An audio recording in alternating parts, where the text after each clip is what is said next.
Welcome to Pindar Poetry. We hope you learned something new. You begin by putting the watch on so the sensor reads your wrist reliably.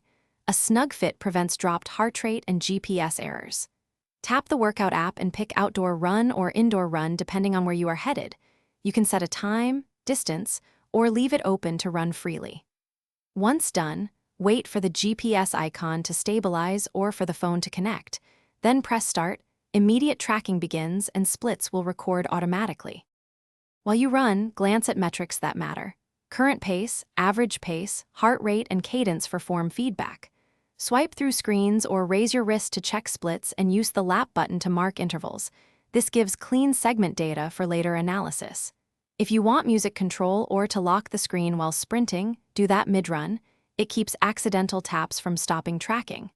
Keep breathing steady. The watch prioritizes continuous sensor reads for accuracy. When you finish, tap end and then save to capture the summary. Total distance, average pace, heart rate zones, and elevation if available. Once saved, your watch syncs with the iPhone Fitness app where you can examine splits, cadence, and map routes. If numbers look off, make sure location permissions and motion and fitness access are enabled.